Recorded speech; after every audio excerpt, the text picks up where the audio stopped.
Isso porque iremos tratar diretamente do sistema de governo presbiteriano. E eu gostaria de iniciar, já lemos Atos capítulo 15, verso 2, eu gostaria de iniciar perguntando aos irmãos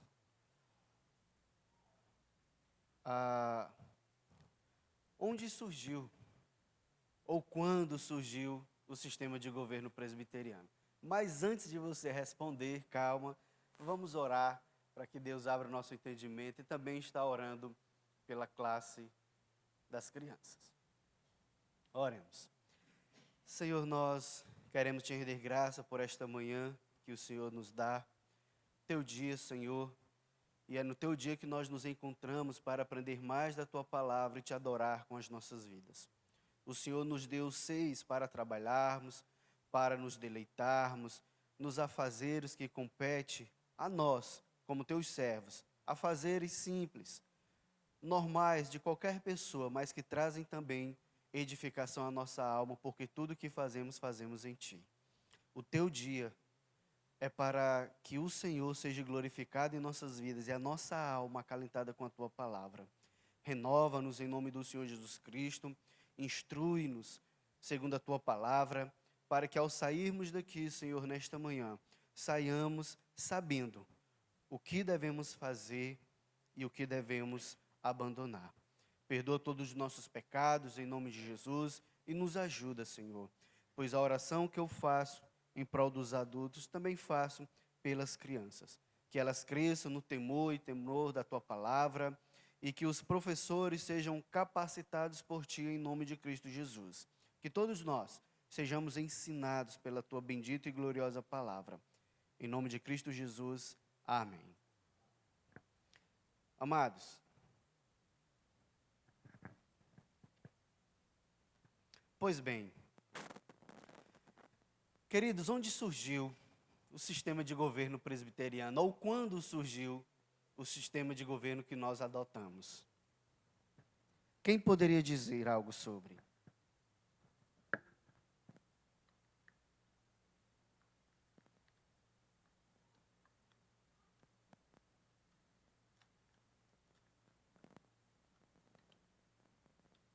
Ninguém? Na época dos apóstolos, né, segundo Atos 15.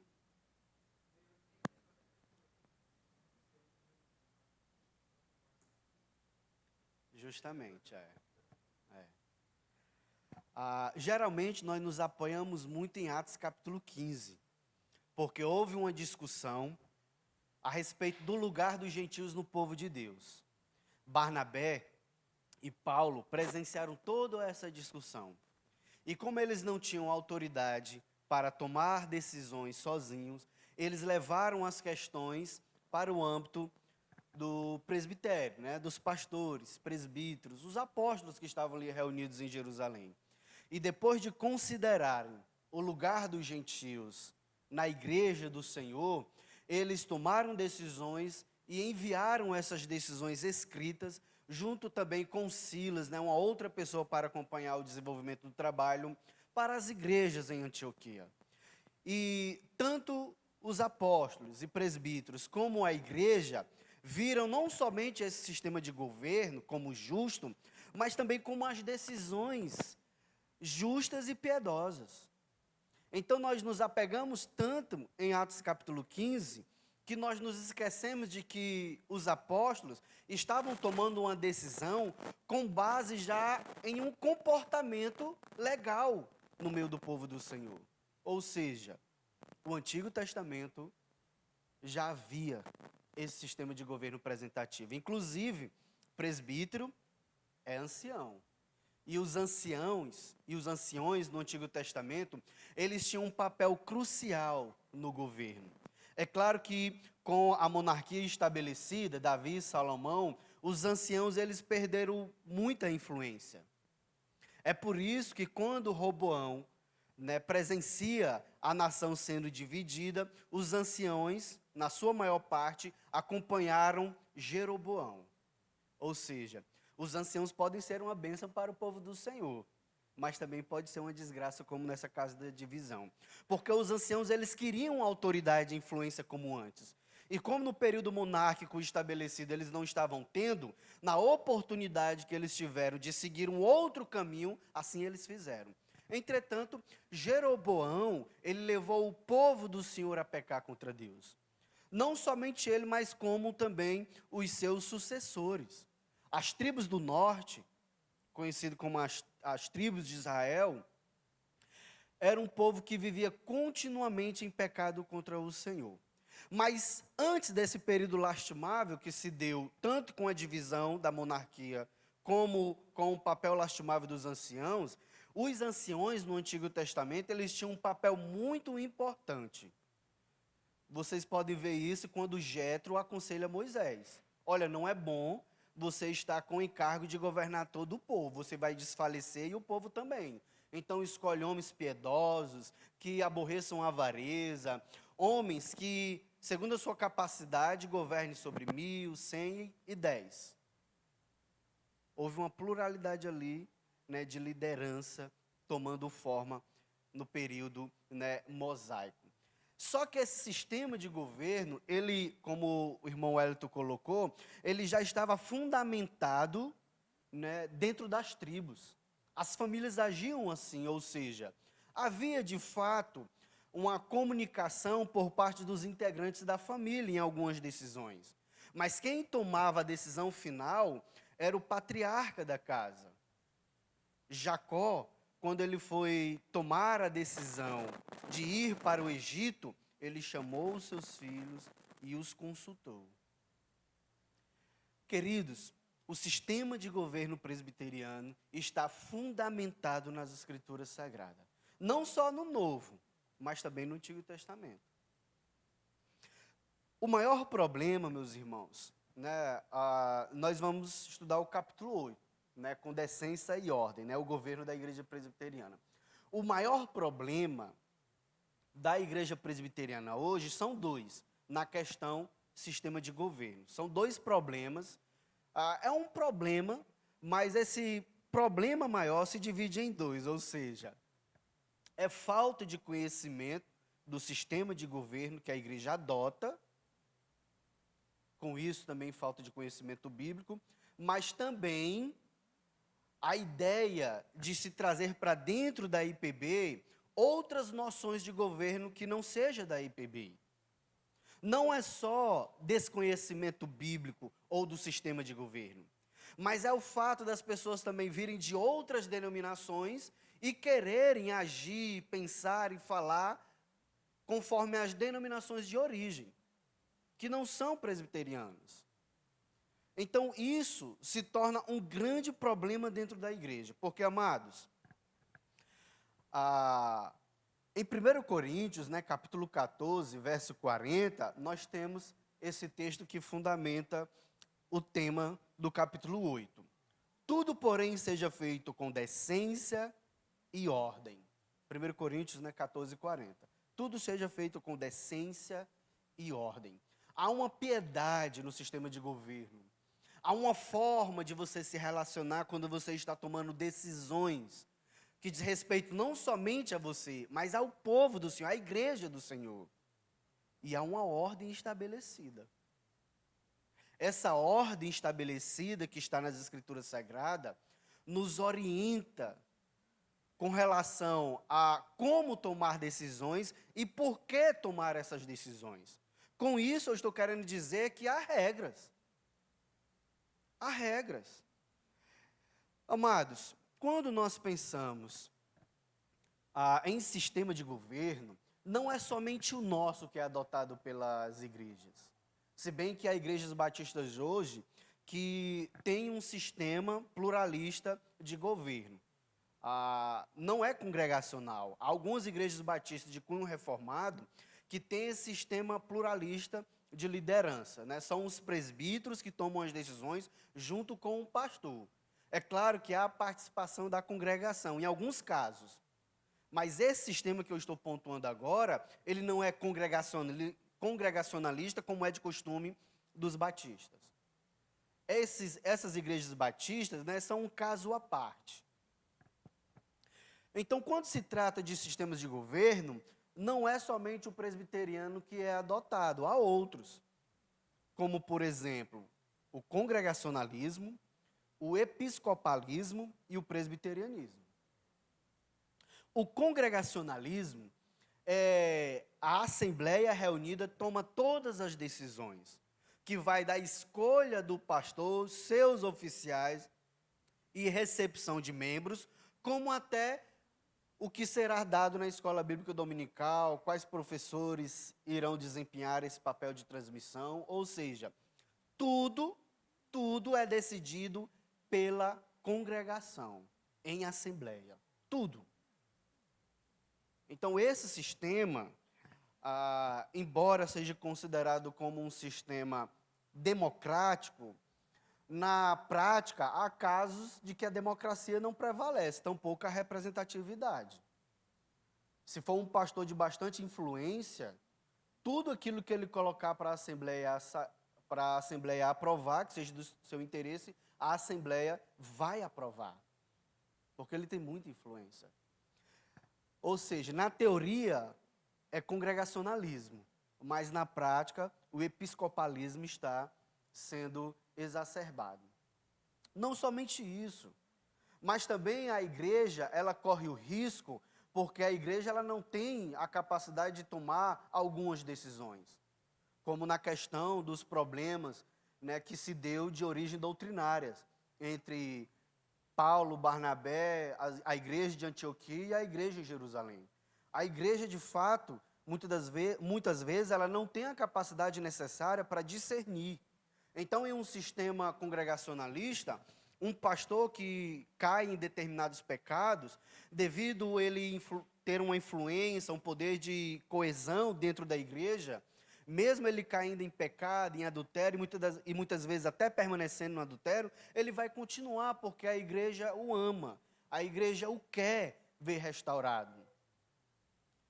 O que eu estou pontuando aqui são algumas falhas do sistema congregacionalista. O episcopalismo, amados, é uma distorção, o episcopalismo é uma distorção de um sistema de governo que leve a igreja a uma edificação à luz das Escrituras Sagradas, ou seja, um pastor que manda em tudo, um bispo ou um papa que é infalível, que detém todo o poder da igreja em suas mãos, o episcopalismo ou o presidencialismo, né, porque a igreja hoje que há o presidente da igreja.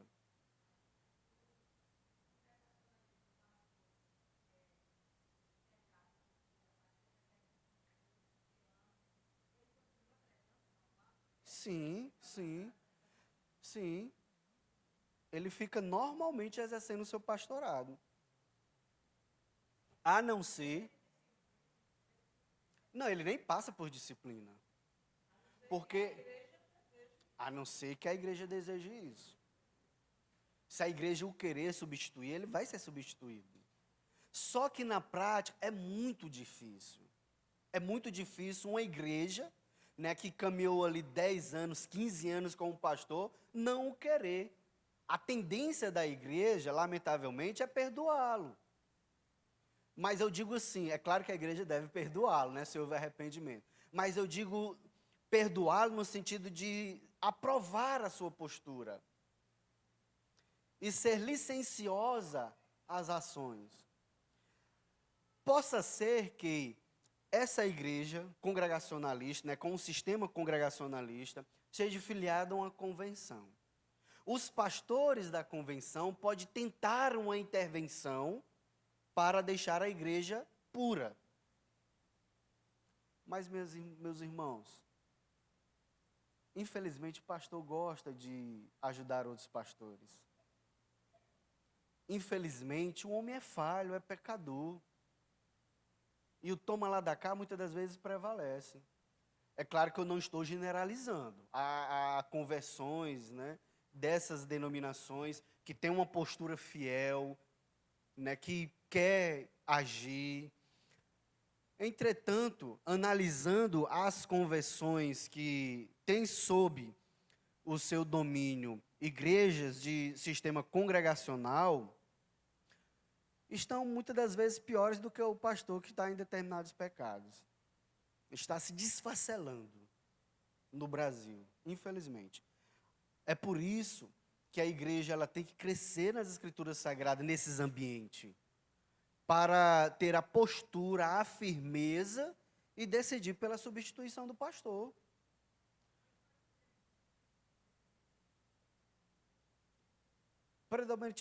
Predominantemente as batistas. As batistas. Hã?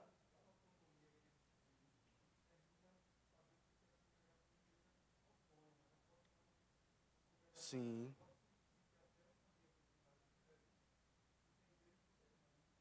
sim.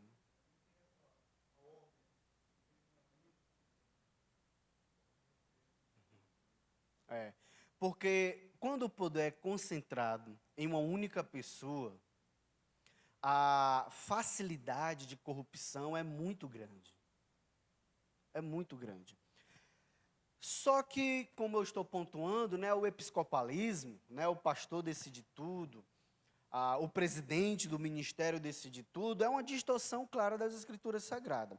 É claro que eu não estou entrando, meus irmãos, no mérito da salvação dessas pessoas. Né, aqueles que confessam a Cristo como Senhor e Salvador de suas vidas, né, que têm em comum conosco os temas fundamentais da fé cristã, são tão salvas, remidas, quanto qualquer outra denominação. Eu não estou entrando nesses méritos, deixo claro. O que eu estou pontuando aqui é os prejuízos que determinados sistemas de governo podem trazer para a igreja. É por isso que cada vez mais essas igrejas congregacionalistas ou episcopais veem a necessidade de estarem filiados a um órgão maior, que no caso deles são convenções. Seja as Assembleias de Deus ou as batistas, eles querem estar filiados a uma conversão, como o autor vai colocar no final do livro. Né? Pois quando Lucas, né, Michael Lucas está pontuando lá no final, eles veem essa necessidade porque aí eles estão mais ligados a questões financeiras em um maior âmbito, auxílio doutrinário, pastores, assistência em todos os sentidos. Então eles veem a necessidade de estarem filiados na convenção. Contudo, a, a independência, a autonomia prevalece nessas comunidades. O presbiterianismo entende que o sistema de governo representativo democrático não é democrático. Democrático é o congregacionalismo. A IPB, né, ela não tem um sistema democrático. Ela tem um sistema representativo democrático. Quem tem um sistema democrático é o congregacionalismo. É por isso que, às vezes, a democracia pensada por Platão, né, Aristóteles e outros filósofos da antiguidade, né, eles viam que a democracia poderia ser um prejuízo para a nação, porque os tolos são numerosos. Né, permitam-me a expressão, né, os idiotas são muito numerosos. Então, quando a democracia prevalece em uma sociedade, possa ser que os piedosos caiam nas mãos dos ímpios, porque a impiedade sempre é maior. Então, nosso sistema de governo, ele é democrático representativo. Só que há um problema no paraíso, né? No sistema de governo presbiteriano também tem as suas falhas. E a maior falha do sistema governo presbiteriano, não digo a maior falha, né, mas uma das falhas do sistema governo presbiteriano é a burocracia com relação a determinadas decisões, pois às vezes a burocracia é muito bom, eu não sou contra, pelo contrário, né, eu gosto, né, eu sou zeloso com relação à praticidade da nossa Constituição. Mas às vezes a burocracia com que algumas coisas funcionam e empata o avanço do reino, que poderia ser acelerado. Então, não me entenda mal. né? Eu sou zeloso com relação à Constituição, eu gosto, né, de amarrar as nossas decisões bem fundamentadas nas Escrituras Sagradas, nos nossos símbolos de fé e nos nossos símbolos de ordem. Contudo, nós devemos tomar muito cuidado para não sermos tão burocráticos a ponto de impedir o avanço do reino. Não somente isso, mas um outro problema que ocorre devido a essa burocracia, a incapacidade dos anciões em lidar com isso. Há pastores que não sabem fazer uma ata, há presbíteros que não conhecem a Constituição e nem fazem questão de conhecer, há conselhos que não conhecem os símbolos de fé. Com isso, as decisões que a igreja vão tomando são decisões, às vezes, né, antibíblicas, anticonstitucionais. Nas reuniões de presbitérios, eu já vi decisões serem voltadas atrás, serem anuladas, por falta de constitucionalidade, por falta de plausibilidade. Muitas decisões o presbitério teve que intervir. Em alguns casos, todo o processo que a igreja tomou foi completamente anulada, porque a IPB, por esse sistema de governo representativo, ela não pode ferir aquilo que ela assumiu para a sua comunidade, como na questão a Constituição. A Constituição está ali, não é para ser considerada como uma possibilidade a ser observada, mas para ser praticada. Então, no nosso sistema de governo, assim como nos demais, também há problemas. É por isso que nós devemos sempre estar procurando nos capacitarmos, conhecermos o que é a nossa igreja e vivermos conforme a nossa comunidade. Por isso, como creem os presbiterianos? Então vamos lá. O primeiro ponto que o autor coloca para nós refletirmos é a respeito da natureza do poder da igreja. A natureza do poder da igreja é espiritual. Com isso, ele está querendo dizer que a igreja não tem o poder da espada, quem tem é o Estado. Por exemplo, compete aos presbíteros jurisdicionar a vida moral e espiritual do povo do Senhor. É uma competência dos presbíteros na igreja. Mas a nossa Constituição deixa bem claro que a consciência foge à nossa jurisdição. Porque só Deus conhece os corações. Mas veja que a nossa Constituição, assim como as Escrituras Sagradas, pontuam que o presbítero, que analisando o seu papel, um supervisor, ele deve sim estar acompanhando a vida moral e espiritual do povo do Senhor. Por sua própria natureza, são necessárias duas características para o trabalho de toda a sociedade ou organização, não importa qual seja, seus oficiais e suas leis. Né, o sistema de governo brasileiro também tem essa ideia, representatividade. A democracia ela é exercida a partir dos líderes que são escolhidos para representá-la. Esse sistema de governo político, né, brasileiro está espelhado no sistema de governo político norte-americano, que, por sua vez, está espelhado no sistema de governo presbiteriano, né, porque os Estados Unidos foi colonizado predominantemente por pastores puritanos e muitos de cunho presbiteriano. Meus queridos, vejam que qualquer organização, qualquer sociedade precisam dos seus oficiais e de suas leis. É por isso que muitas igrejas hoje não fazem questão de ter oficiais ou leis. Deixa as pessoas como querem. E quando essas pessoas, em alguma medida, são confrontadas, elas vão, sem nenhum problema, para outra igreja. E lá chegando, devido a ter alguma ideia em comum com a igreja anterior, o pastor também recebe.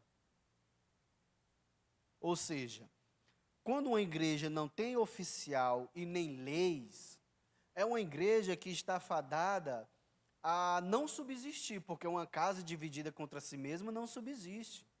Nós carecemos sim de oficiais e leis. Especificamente, a igreja exerce seu poder ou autoridade espiritual de três maneiras. Em primeiro lugar, a igreja tem autoridade para declarar sua doutrina. E com isso, o que o autor quer dizer é que as nossas formulações credais a respeito da divindade de Cristo, do Espírito Santo, o uso dos dons, tudo isso deve estar pautado nas Escrituras Sagradas. Não é como a Igreja Católica Romana, que não é uma igreja genuína, aonde o Papa ele está acima das Escrituras Sagradas e até mesmo acima da tradição, pois ele pode anular uma decisão de um Papa anterior. Não é isso que o autor está querendo aqui pontuar. O que ele está querendo dizer é que toda autoridade declarativa dentro da igreja de cunho doutrinário está fundamentada nas Escrituras Sagradas. E com isso, a igreja ela tem sim a autoridade de dizer: isso é pecado. Isso louva o Senhor. Os irmãos estão entendendo, né? Em segundo lugar, a igreja tem o poder de ordenar seu culto, ministrar seus sacramentos e governar seus afazeres. A igreja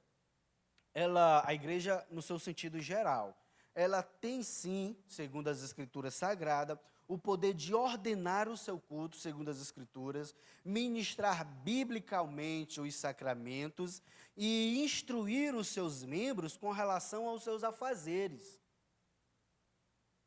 Porque a autoridade da igreja, a natureza do poder da igreja é espiritual.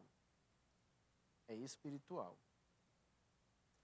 Finalmente, a igreja tem o poder de disciplinar seus membros. Vejam, meus irmãos, que quando o autor está falando de igreja, ele não está falando de sistema congregacionalista, viu? Ele está falando da igreja em geral, o corpo de Cristo, composta por oficiais e suas leis. É por isso que mais na frente ele vai definir o papel dos oficiais. Não é que ele esteja entrando em contradição com o que ele está dizendo agora, mas nós devemos compreender que ele está falando da igreja em geral, para mais na frente ele falar que, olha, a disciplina compete aos oficiais, né, o exercício da disciplina, junto com a igreja, por exemplo, para a exclusão. Então, meus irmãos, olha, a primeira coisa que nós devemos compreender nesse primeiro tópico é que a natureza do poder da igreja é espiritual. E com isso, a fonte do poder da igreja é Jesus Cristo, pois se as suas formulações doutrinárias estão fundamentadas nas Escrituras Sagradas, a igreja é o que é por causa da pessoa de Cristo. Segundo ponto, a fonte do poder da igreja não está nela mesma como instituição, nem na associação de indivíduos dentro dela que possuem eles mesmos autoridade espiritual. Ao contrário, a autoridade da igreja vem diretamente do Senhor Jesus Cristo, como o ressuscitado Jesus declarou em Mateus 28. Toda autoridade me foi dada no céu e na terra. Qualquer autoridade que a igreja venha a exercer deve estar fundamentado nas Escrituras Sagradas, assumindo a pessoa de Cristo como Senhor e cabeça da igreja. Uma vez eu participei de uma discussão, só para os irmãos entenderem. Uma vez eu participei de uma discussão, eu era seminarista. 2 membros estavam dando mau testemunho na comunidade e eu levei a postura deles para o conselho analisar. Só que o conselho não compareceu. E o pastor, equivocadamente, deu início, sem o conselho. Embora ele seja o presidente do conselho, quem foi convocado foi o conselho, não foi só o pastor, foi o conselho. Ele começou a dar processo, eu olhando aquilo ali, mas eu era seminarista, ele é o pastor, tudo bem. Quando chegou em um momento, ele se irritou, perdeu o equilíbrio e disse: eu vou disciplinar todos os 3, até eu entrei no embalo. Aí eu ri assim, eu disse, como assim, pastor, o senhor vai me disciplinar? Por qual motivo? Aí ele tentou contornar a situação, mas aí já era tarde demais. Bateu na mesa. Então foi aquele momento ali extremamente lastimável. Porque, meus queridos, nós temos que compreender que a autoridade que a igreja tem é uma autoridade delegada. Nenhum indivíduo pode se sobressair aquilo que preceitou as Escrituras Sagradas, principalmente na IPB. É claro que o que eu pontuei agora como exemplo não era um tribunal eclesiástico, mas eu já tinha conversado com ambos, eu já tinha levado testemunhas, e o conselho tinha sido convidado para escutar as partes, para depois daí tomar uma decisão. O conselho foi o certo, essas pessoas ir para o conselho, mas o conselho queria ir até elas. Tudo bem, não tem nenhum problema com relação à localidade, a se iniciar um processo. Agora, uma única pessoa não pode iniciar um processo dentro da igreja. É isso que eu estou pontuando aqui para vocês. Porque senão corremos o risco de acontecer isso. Vou disciplinar os três. Aí o pobre que estava levantando a questão ia ser disciplinado também sem motivo. Amados, a igreja, ela recebeu autoridade do Senhor Jesus Cristo. E essa autoridade, ela deve ser obedecida. Ela deve ser encarada com temor e generosidade. Pois quando pessoas são chamadas para comparecer no conselho, como por exemplo, para tratar de pecados públicos, o conselho faz isso não é para acusar, não é para expor, mas visando a pureza da igreja e a restauração dessas pessoas que cometeram pecados. Isso tem que estar em nossa visão, pois foi assim que o Senhor preceitou ao nos dar autoridade nele. Pois é, rapaz. Né? Pois é porque ele era...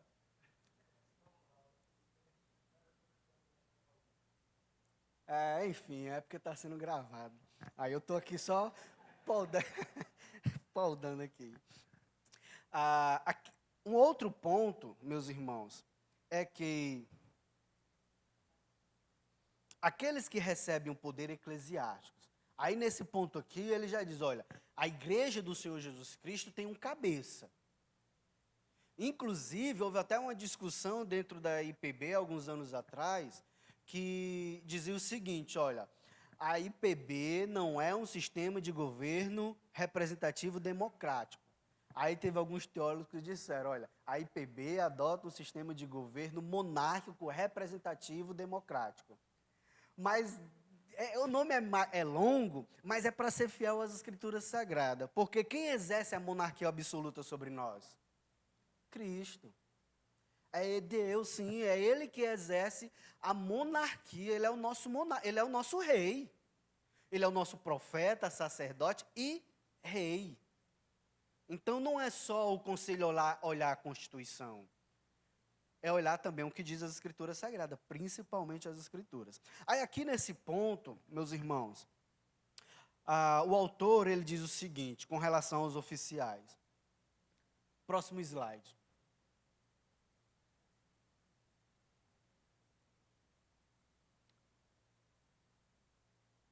Essa aí mesmo. Aqueles que recebem um poder eclesiástico, né, os oficiais. Nas igrejas presbiterianas, temos dois conjuntos de oficiais. Um deles para supervisão e o outro para serviço do corpo de Cristo. Quais são, meus irmãos? Quais são esses oficiais? Presbíteros e diáconos.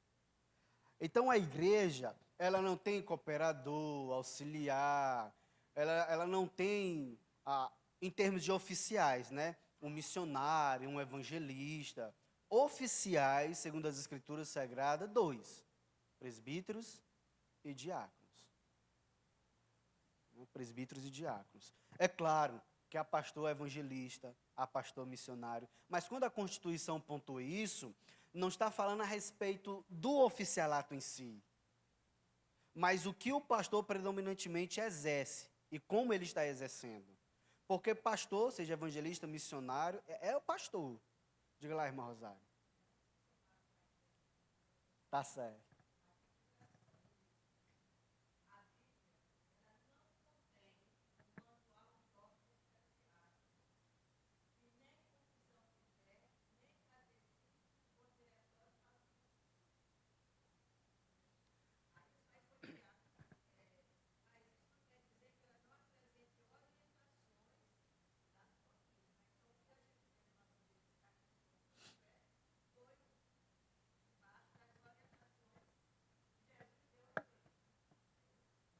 Sim, vamos só tomar cuidado para não interpretar mal o autor, né? Porque ele é presbiteriano. Quando ele diz que na Bíblia não tem confissões, na Bíblia tem confissões. Eu sei, justamente, né? Eu estou só pontuando aqui para não dar nenhuma má interpretação. Na Bíblia tem confissões, tem formulações doutrinárias, né? Na Bíblia tem muitos símbolos. O que o autor está querendo dizer é o seguinte: não há documentos, como por exemplo os documentos das Assembleias de Westminster, dentro da IPB, dentro da Bíblia, perdão. Então, é por isso que esses documentos não têm o mesmo peso de autoridade que as Escrituras. Porque foram formulações humanas fundamentadas nas Escrituras Sagradas, mas são interpretações humanas. Somente as Escrituras é a única regra de fé e prática do povo do Senhor. Somente as Escrituras são infalíveis, autoritativas, inspiradas.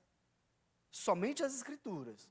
As confissões, os nossos símbolos de fé, os documentos de ordem eclesiástico, tudo isso são circunstanciais, como o autor vai falar mais na frente. Diga lá, meu irmão.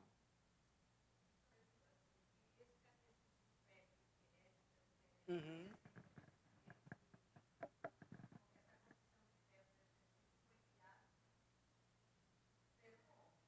Sim.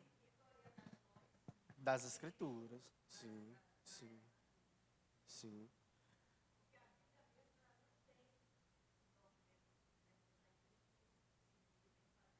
É, é, sim. É. Nós temos que entender o seguinte: o conceito, né, o princípio está nas Escrituras Sagradas. O nosso diretório de culto, com relação a quais elementos são essenciais no culto e quais são circunstanciais, é um documento para facilitar a nossa compreensão. Mas nas Escrituras há orientações com relação ao culto público. É isso que nós devemos entender. Esses documentos é para facilitar a compreensão. Porque se nós formos olhar para as Escrituras Sagradas, nós vamos ler vários textos, vários livros, vamos ter que aplicar a exegese para interpretar alguns outros textos com relação à participação das crianças no culto. Então, é necessário, né, um esforço, uma dedicação maior para uma compreensão bíblica do culto ao Senhor. E esses documentos é para facilitar a compreensão de qualquer pessoa. Porque qualquer pessoa pode pegar o breve catecismo de Westminster e compreender. Então, esses documentos, eles são chamados de símbolos de fé. Não estão em pé de igualdade com as Escrituras Sagradas, mas estão debaixo do juízo das Escrituras. É isso que nós devemos ter que entender. Diga. Aham.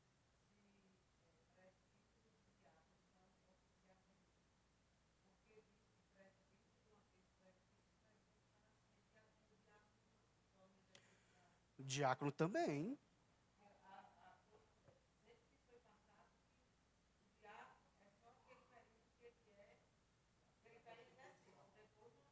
Não. Ó, tanto o oficialato para o diaconato como o presbiterato são permanentes. O que cessa é o exercício. O que cessa é o exercício.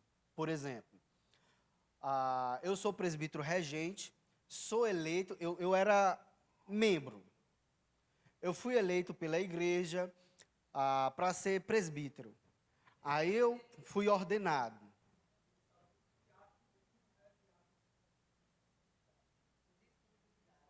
Não, ele continua sendo diácono.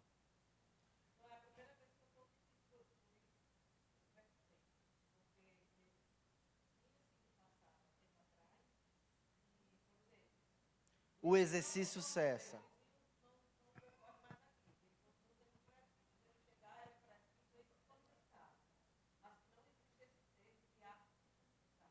É, porque assim, com relação ao presbiterato, há-se uma exigência maior, porque ele é o supervisor da igreja.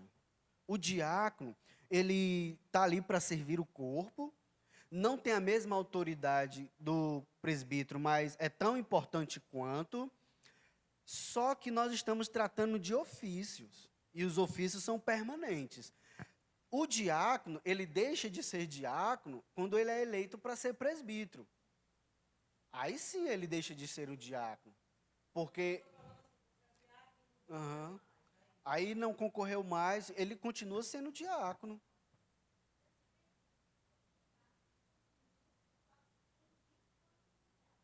É, só que a palavra disponibilidade é usada somente para presbítero. É, é. Mas de qual?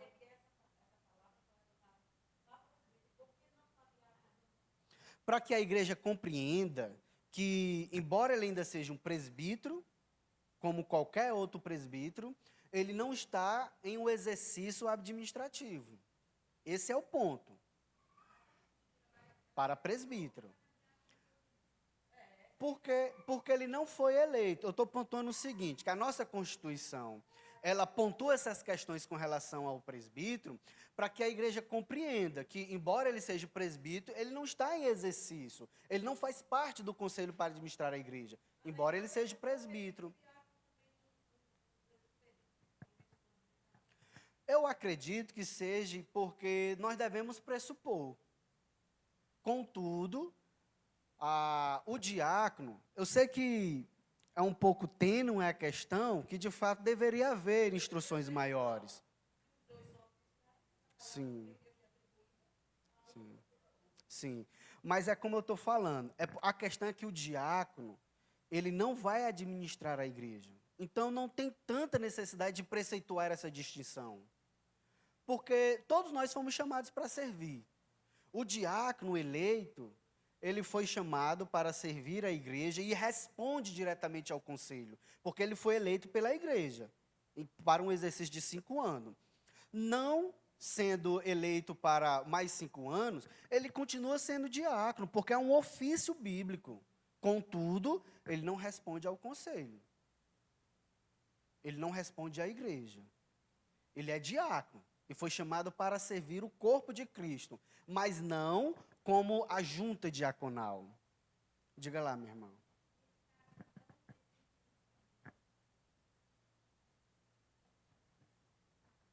Som. Nesse caso, então, o presbítero em disponibilidade, ele, se houver necessidade, pode estar exercendo a função dele? Só se for eleito. Só se for eleito. Me desculpe, mas não faz nenhum sentido, então, isso que foi falado aí, porque... Só se for. Não, porque assim, o presbítero que está em exercício, ele presta relatórios, ele presta a satisfação à igreja, ele tem o poder de estar administrando os bens da igreja. Se o presbítero, em disponibilidade, quer exercer esse papel, ele tem que ser eleito em assembleia. Ele não vai ser empossado, porque já é presbítero. Sim, eu entendo isso, só que assim, a questão é a seguinte, se ele está em disponibilidade, tipo assim, para que serve essa disponibilidade, então? Vamos mudar a pergunta. Uhum. Para que serve? Eu sempre que acompanhei, tipo assim, uma igreja grande, que tem muitos membros e tal, aí, dia da Santa Ceia. Muitas das vezes o pastor que está ministrando a ceia chama, fala assim, olha, os presbíteros vêm uma frente e tal, né? Depois ele diz assim, de repente tem menos presbíteros do que há necessário, né, para servir a igreja, os presbíteros em disponibilidade para vir à frente, para servir. É o único momento que eu vi presbítero em disponibilidade em alguma ação. Por isso a minha pergunta, para que serve essa questão em disponibilidade? Eu acredito, meu irmão, é porque a igreja era grande. Porque o presbítero em disponibilidade, ele só não vai estar com o poder dado pela igreja para decidir, administrar, mas ele, como presbítero, ele tem que ensinar, ele tem que visitar, ele tem que aconselhar, auxiliar ao conselho caso seja convidado. casa e seja convidado. Mas, de qualquer forma, ele sendo convidado, por exemplo, é um presbítero antigo, que está em disponibilidade, já serviu muito à igreja, agora não mais. Aí o conselho quer ouvi-lo. Ele pode auxiliar o conselho nisso, mas não pode votar. O problema, muitas vezes, é que nós enxergamos o exercício do oficialato só quando ele está sendo colocado em prática. Uma vez eu, dirigindo, né, um campo, alguns irmãos me procuraram e, meu irmão, eu estava no seminário, meu irmão, concorra para presbítero.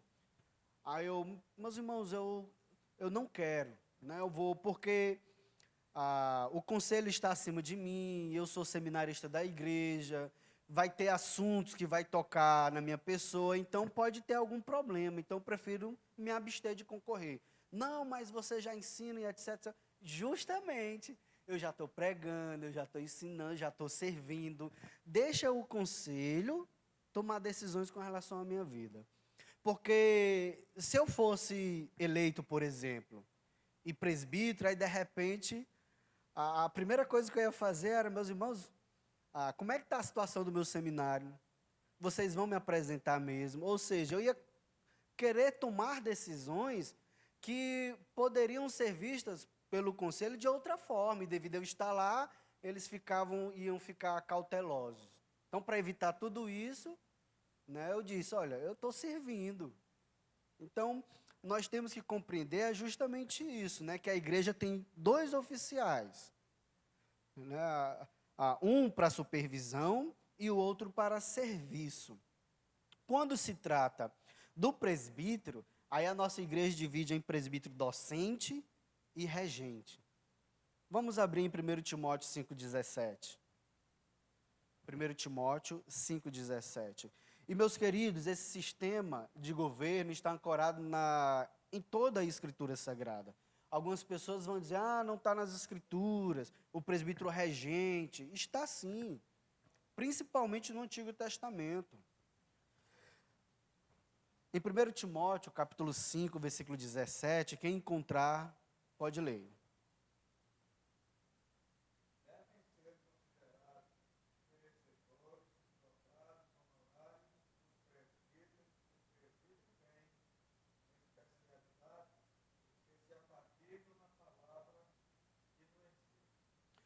Claramente é aí um que preside, supervisiona, como também em Romanos capítulo 12, né, que aquele que alguns receberam talentos para presidirem, a ideia de presidir ali é supervisão, que nos remete também a presbítero. Tanto a Romanos 12, que fala do presbítero em geral, né, aquele que preside, aquele que rege, como aí há uma divisão, olha, aquele que preside e aquele que se afadiga no ensino. Daí vem a ideia de docente e regente. O docente administra? Claro. Claro que o docente, ele administra, pois é o presidente do conselho. Ele está lá para orientar, está lá para conduzir a reunião e, se fizer necessário, usar o voto de Minerva. Então, ele está presidindo também, ele está no papel de supervisão. Mas o papel do docente, como disse os apóstolos, é oração e o ministério da palavra. Como eles falaram, olha, não é bom que nós deixamos o ministério da oração e da palavra e vamos servir às mesas. Então, escolham aí homens para ocupar o diaconato. Né? Foi ali que, em Atos capítulo 6, que começou a organização desse ofício, né, do diaconato, aquele que serve o corpo de Cristo. Mas vejam que Pedro, né, juntamente com os apóstolos, deixou bem claro, compete ao docente, assim como também Paulo diz, né, especialmente aqueles que se afadigam no ensino, compete ao docente servir a igreja através do ensino. É por isso, meus irmãos, que em Efésios capítulo 4, se não me falhar a memória, quando fala dos dons que Cristo deu à igreja, lá tem pastores mestres. É claro que nem todo mestre é pastor, mas todo pastor deve ser um mestre. Eu não entendo, aí já é uma opção de interpretação minha, né, seguindo muitos outros, mas há quem defenda que há divisão, né, mestres e pastores. mas pode ser também interpretado como pastores mestres. Nem todo mestre é um pastor, mas todo pastor deve ser mestre. A especialidade dele deve ser um ensino, pois ele é o docente da igreja. E o regente para administrar a igreja junto com o docente, mas exercendo primordialmente a administração. Então, o oficialato dentro da igreja, nesse sistema de governo, é crucial para a edificação, estabilidade e harmonia da igreja do Senhor.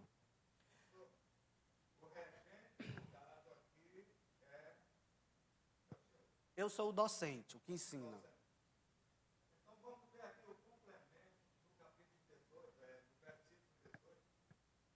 Pode ler.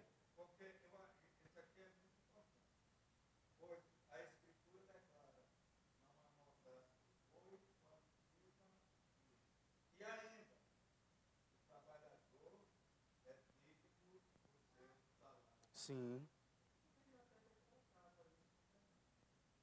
O irmão está defendendo que os presbíteros regentes também deveriam ser remunerados. Entendi. Sim. O docente. Sim.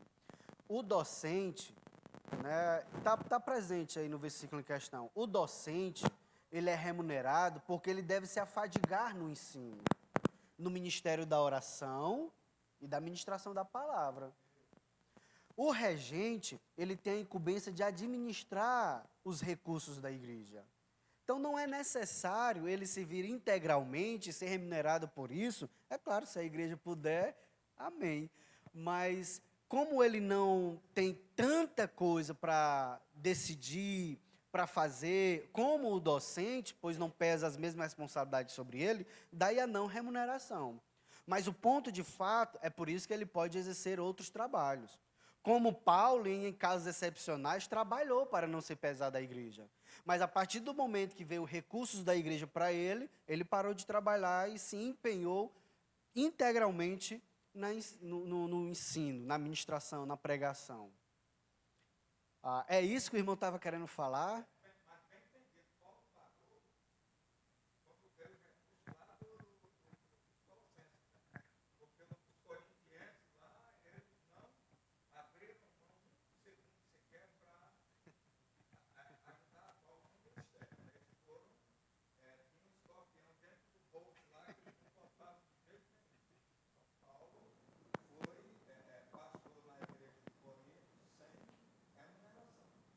Meus... que Paulo era um pastor missionário. Ele tinha a missão como principal objetivo, né? Que Deus deu essa ordem para ele, né? De falar das boas novas e tudo.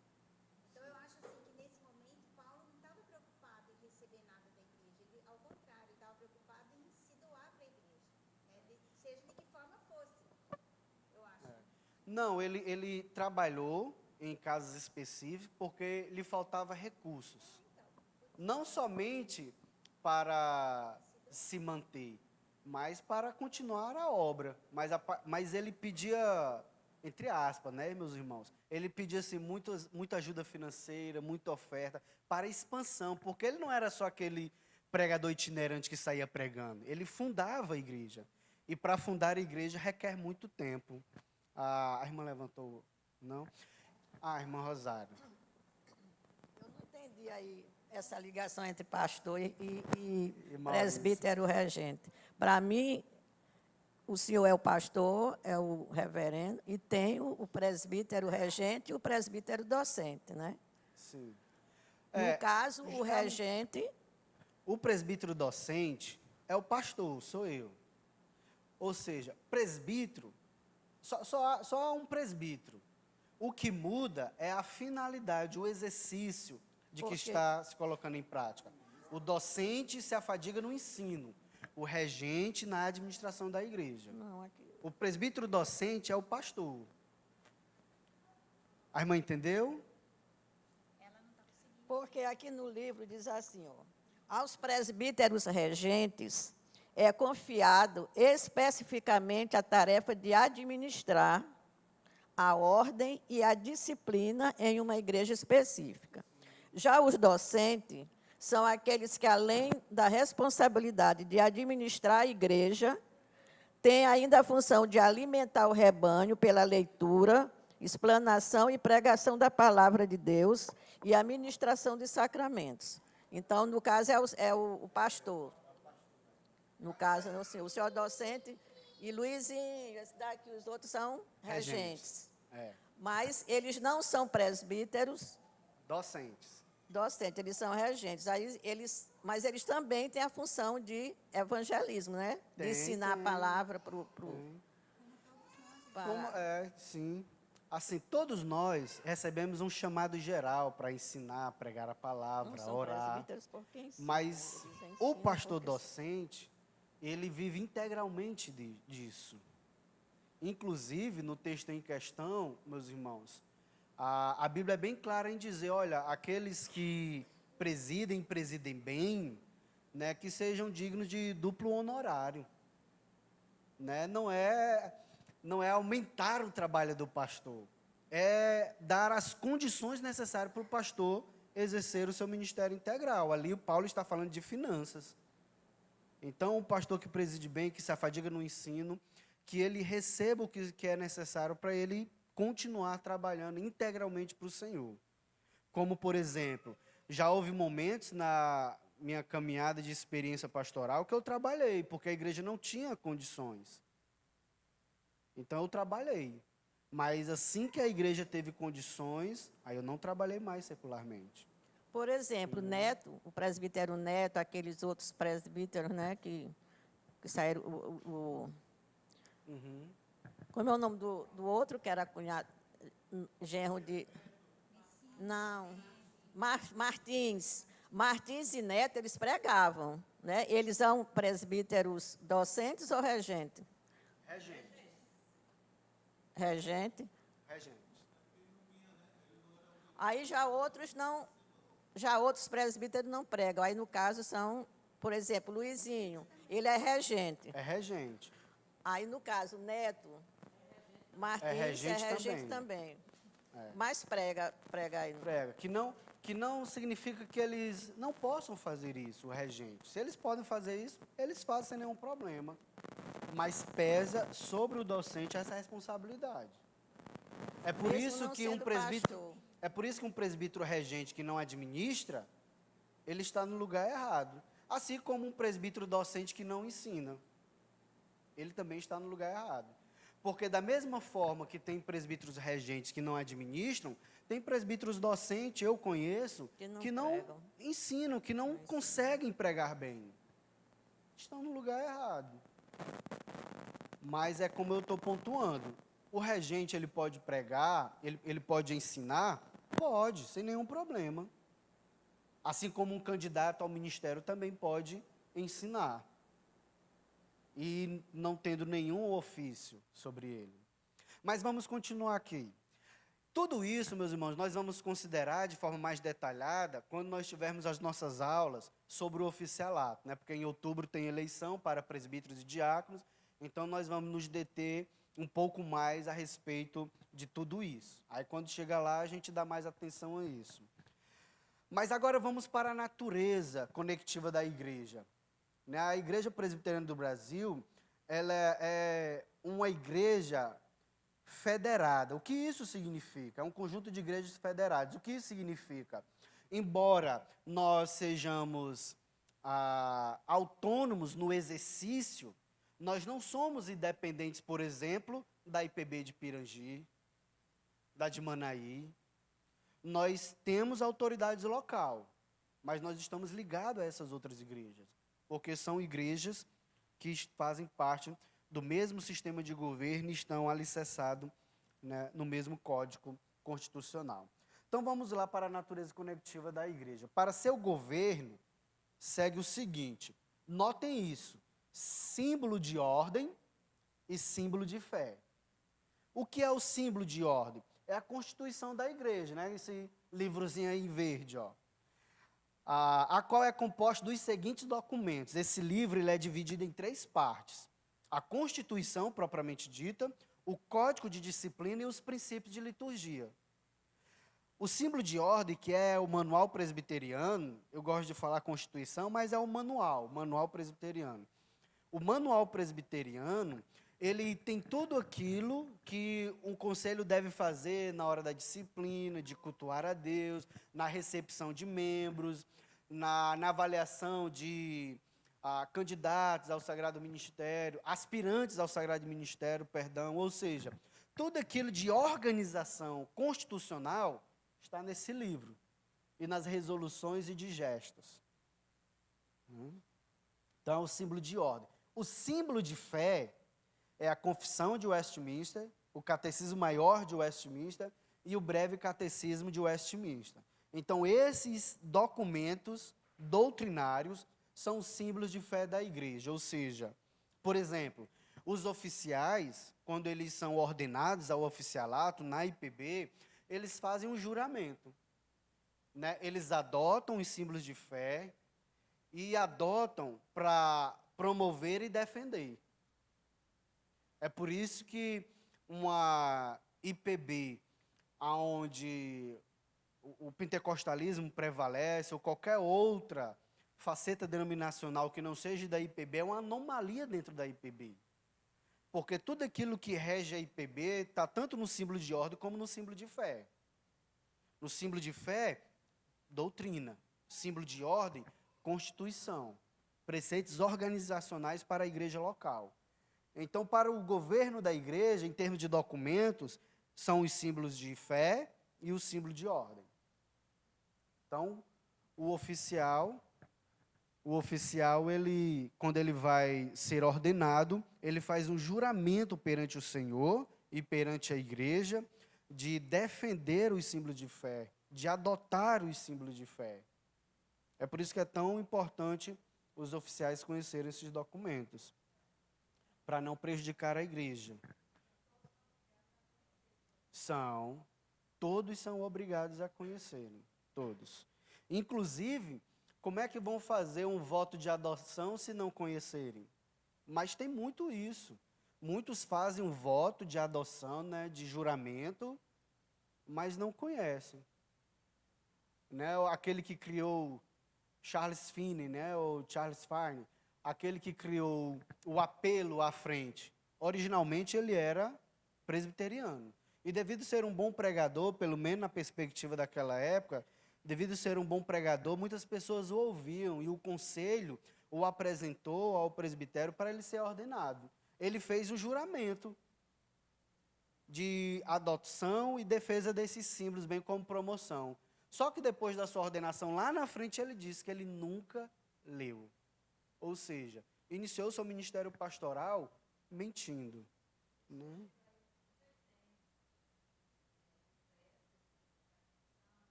Tem. Minha irmã, entra lá no site da igreja, aí tem lá para a irmã baixar no celular. A Bíblia de Genebra tem todos esses documentos lá atrás. Né? O aplicativo da IPB, aí o diácono Flávio ali mostrando ele de Genebra, ó. Então, tem aplicativos dos nossos símbolos de fé no Play Store. Né? Por aí vai. Então, meus queridos, a autoridade, último slide aqui para nós encerrarmos. A autoridade é exercida colegiadamente, mediante concílios. Isso aqui é muito importante. Assim como o símbolo de ordem e fé, isso aqui também é muito importante. Sua autoridade é exercida colegiadamente mediante concílios. Aí temos conselho, que governa a igreja local, presbitério, que é o conjunto local ou regional de igrejas, composto pelos seus membros, que são pastores, e reunidos anualmente ou extraordinariamente, também pelos seus representantes, os representantes das igrejas, os presbíteros. E o sínodo, acima do presbitério está o sínodo, que é o conjunto regional de presbíteros. E temos o Supremo Concílio ou Assembleia Geral. Somente no Brasil a Assembleia Geral é chamada de Supremo Concílio. Nos outros países é Assembleia Geral.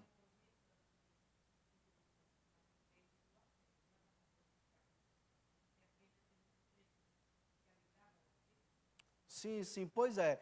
A Finney, né, ele que cunhou essa ideia de levar as pessoas à frente no século XIX. Porque até então não existia apelo. A igreja entendia que aqueles que confessavam Cristo como Senhor e Salvador de suas vidas darão sinais, darão frutos de arrependimento e irão naturalmente se interessar pela comunhão dos santos. Com isso, né, as pessoas próximas às autoridades ou as próprias autoridades iriam perceber que ali havia uma conversão. É inevitável, ele ia confessar a Cristo em atos. Ele não ia simplesmente à frente. Ele ia evidenciar perante a igreja uma mudança real. Aí Finney é que ele começou a chamar as pessoas à frente. Para ele, a conversão só se dava quando as pessoas iam à frente. Então, o apelo surgiu no século XIX, né, por meio de um ex-pastor presbiteriano, né, que, inclusive, em todas as suas cruzadas, deixou mais mazelas do que benefícios. Então, foi ele que cunhou a ideia do apelo de ir à frente.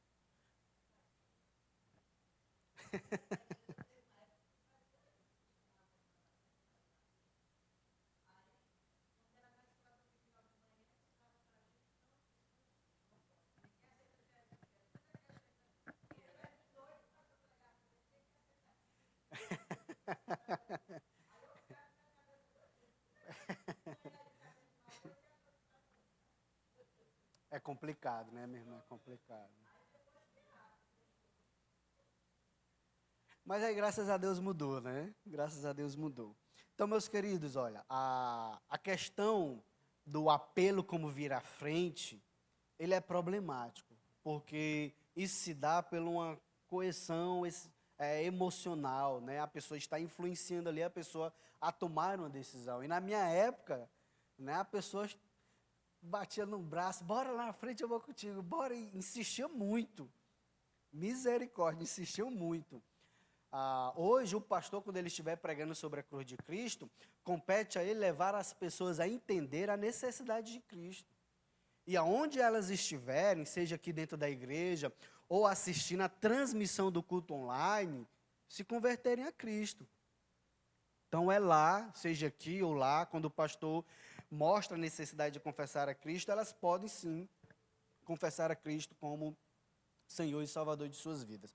E ela, como uma pessoa agora regenerada e salva, irá procurar a comunhão dos santos. É natural de uma pessoa salva procurar a comunhão dos santos. Por exemplo, quando, bem rápido, meus irmãos, aí eu encerro. Quando eu não era cristão, né, eu estava bebendo com alguns colegas meus, aí eu disse assim, rapaz, eu acho que eu vou ser crente.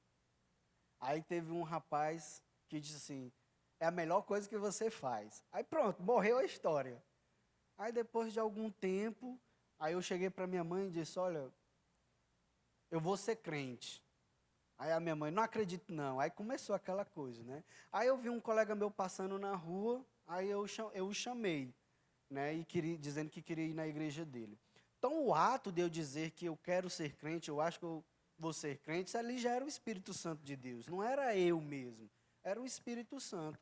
Mas eu fui lá à frente, né? Porque na igreja que eu fui tinha que ir lá na frente. Era não. Então, queridos, olha, a sua autoridade é exercida colegiadamente mediante concílios, né? Conselho, presbitério, sínodo e supremo concílio. Diga lá, minha irmã.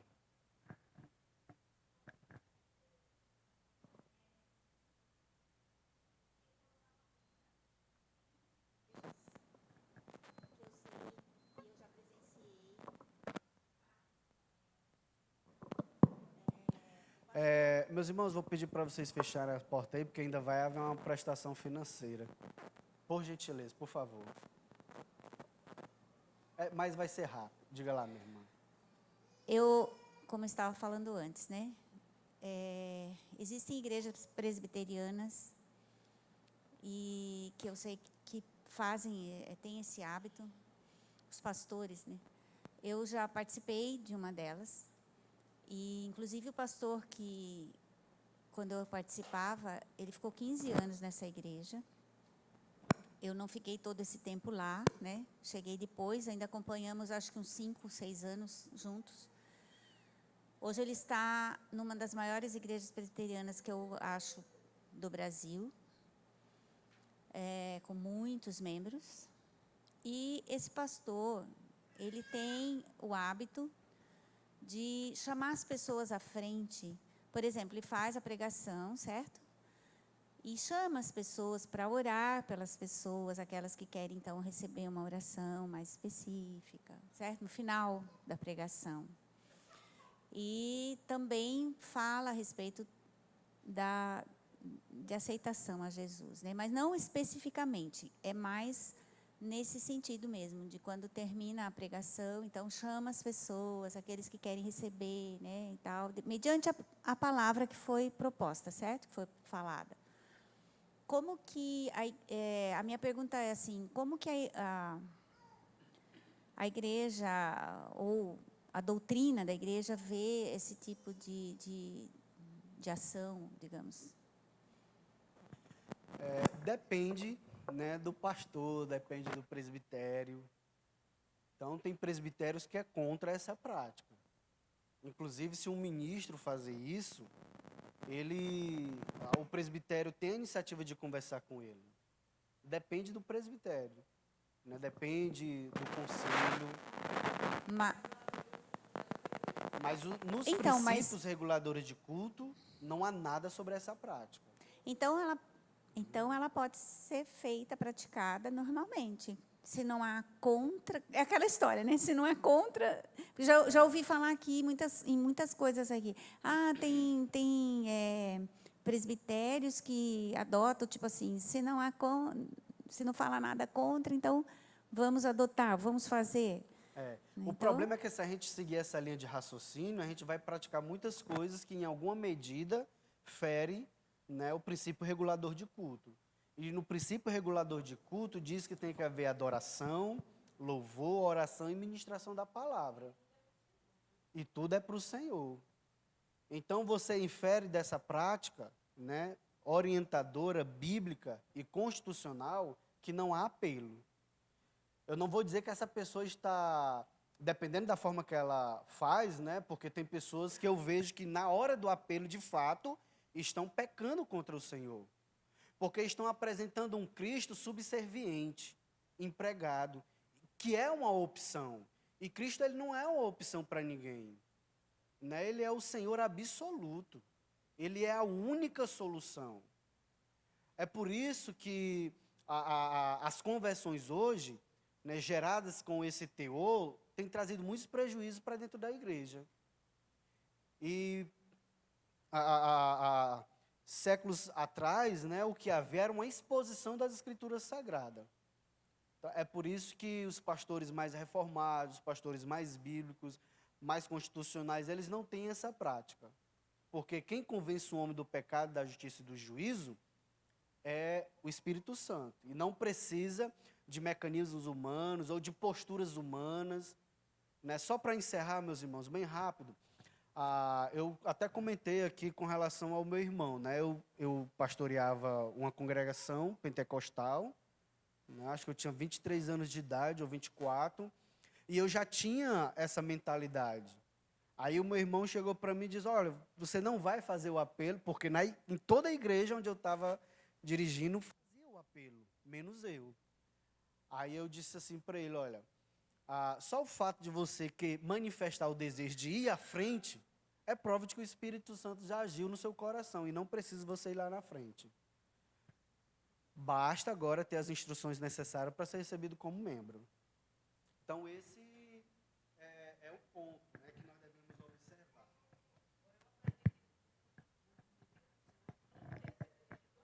Tudo ao Senhor.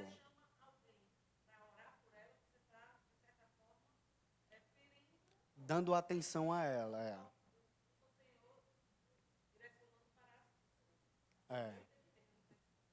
Sim, sim, e como diz as Escrituras, né, não é por força e nem por violência, mas pelo Espírito Santo de Deus. Então,